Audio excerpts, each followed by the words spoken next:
Heart Horsemanship. I want to explain to you where I start with all of my horses.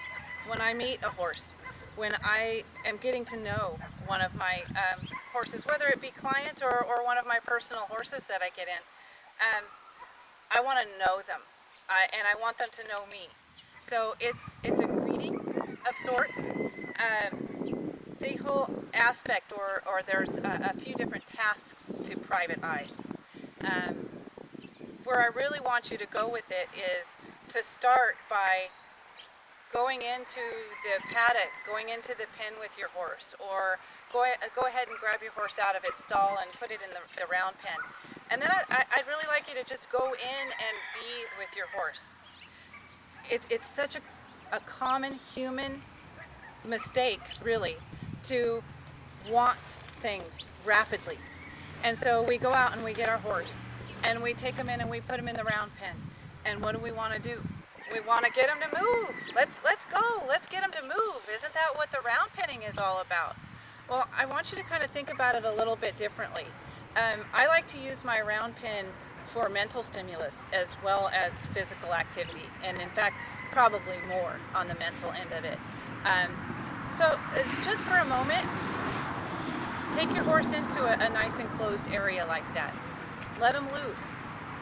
Sit down. Take a chair with you. Sit on a barrel. Stand in the middle. Stand to the side. Just be with your horse without asking anything of it, really, and see what happens. It's going to show you a lot about your animal. It's going to show them if they're a little bit tired, they're probably going to come over here and hang out with you just like she is with the halter on, even without the halter. Yawn and stretch and just kind of hang out with you.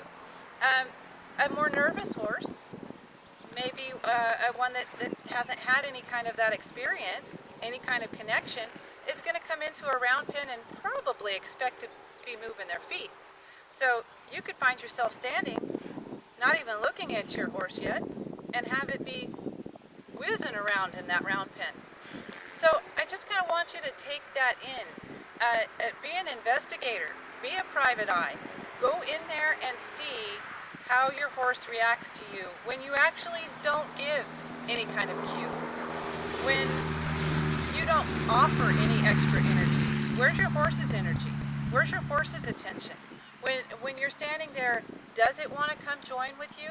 Does it want to look out into the field and go and find where its pasture mate is right now? Does it want to watch the chickens grazing in the yard? So where is your horse? Where does his attention go? Where does his energy go? How does he feel about you just standing there and not giving him any direction? Probably a lot of them are going to be a little bit confused because that's the first thing we usually do. We go in there and we say, okay, we're in the round pen. Go in circles. Do your thing in the round pen. I want a connection. I want more than that. I want to have my horse looking for me, not looking for which direction I want him to go and how fast. That comes later. I want a connection first. So I just encourage you to try that part of it, is just going in there and just being there and seeing what your horse has to offer. The next part of that is that when the time comes and you've hung out for a little while, and then you want to say, okay, now what if I did want to do something? Everything's calmed down. Say they've come here and they've stood beside you. Now you want to say, what's the next step? I want to actually do something, ask something of them. So I would, again, encourage you to go ahead and put your halter back on, get a actual physical connection to your horse, and then play this part of it. Eye to eye. We want to have focus on us. That's a lot of what happens with bad behavior, or with little mishaps that happen with your horsemanship, is the fact that your horse is no longer paying attention. Some of them have very short attention spans. So keep that in mind, and when things start going awry, know that probably you've lost your horse's attention.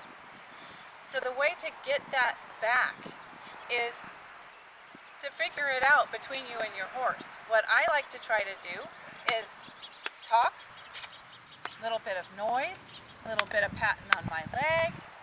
If I need to, maybe a little bit of lifting of my tools, something that gets her to look at me. When I can get two eyes looking at me,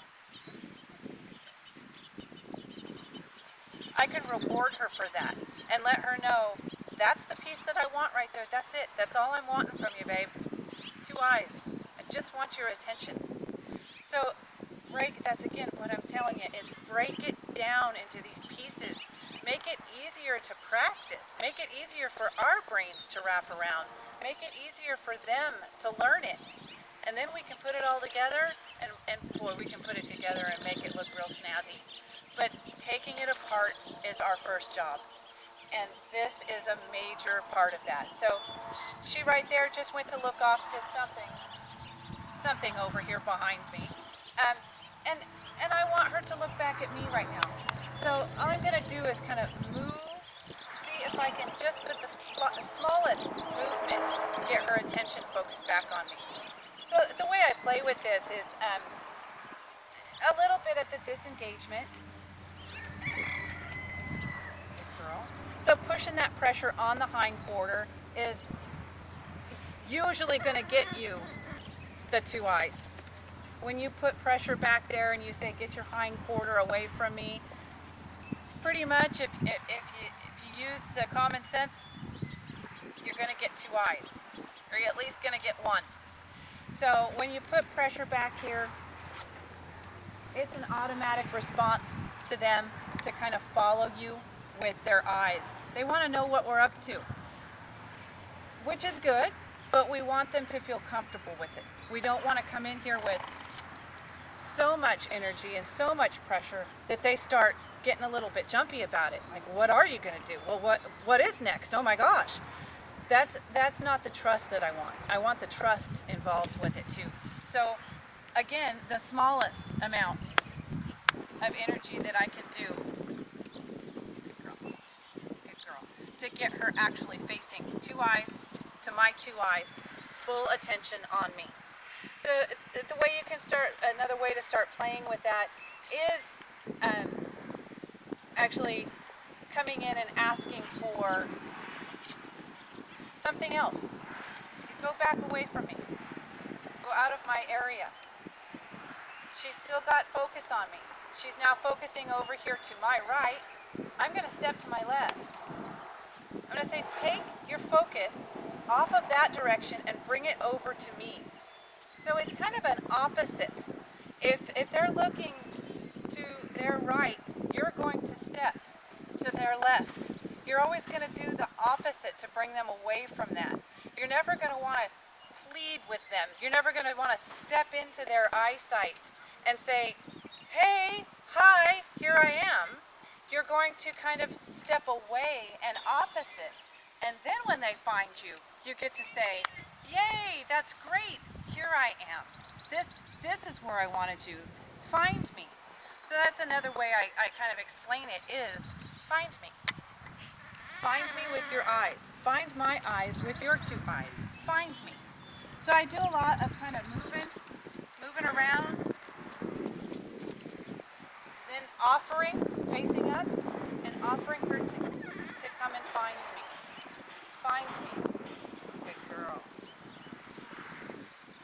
Find me. Yeah, good girl. Very good girl.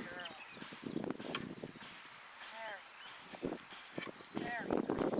And you'll notice when you start getting that connection that even when something happens that you have no control of, you have that ability to bring your horse back to you, to bring them to you to say, what's going on? You are my rock. What's happening? What should I be doing right now? Instead of going off of instinct and say, something happened over here that was very scary. Someone just cut down a tree and it made a big boom, and they're going to look. Sure, they're going to look. But if you have a way to step in there and say, hey, I need you here. not over there. I know, human-wise, that it was a big boom. It was a big noise, something that bothered us. But I know in my human brain that nothing else is going to come of it. Nothing going to come here and get us. So I can say to her, no, don't worry. It has nothing to do with us. We're here. We're together. And for me to say that, I've got to have her attention first. So that's what you're teaching them, is to look to you when something happens, to look to you to say, is it all right? Are we going to live through this? Is everything going to be all right? And when I get her here, I can say that. I can say, yes, it's just fine. That car going by was nothing to do with us. You don't need to pay attention to that. We're here. We're doing something here. So that eye-to-eye contact, didn't mean to leave you. That eye-to-eye contact becomes a very integral part of your communication system. If you don't have your horse's attention, how are you supposed to ask them to do something for you? You absolutely have to have that attention, and you want the focus on you. When you don't, you tell them that. And in a sense, that focus is still on you, because they're still paying attention to what you want them to pay attention to, not what they have decided to pay attention to. So that kind of gives you the idea of getting your horse's attention, keeping your horse's attention. It's something I brush up on all the time. I'm constantly, I'll go do something, go do an obstacle, go do some circling, go and do something. But in between each of those, I'm constantly saying, hey, are you still with me? Are we there together? That's great. Because if we're not, our next move is not going to be as successful as it could be when we're together and we're paying attention to each other. So focus, focus, focus. Get their attention. Make them draw to you. Make them want to give you what they've got. Make them want to be there and want to do the next task. This is Shauna, Heart to Heart Horsemanship. Information coming from my heart straight to you.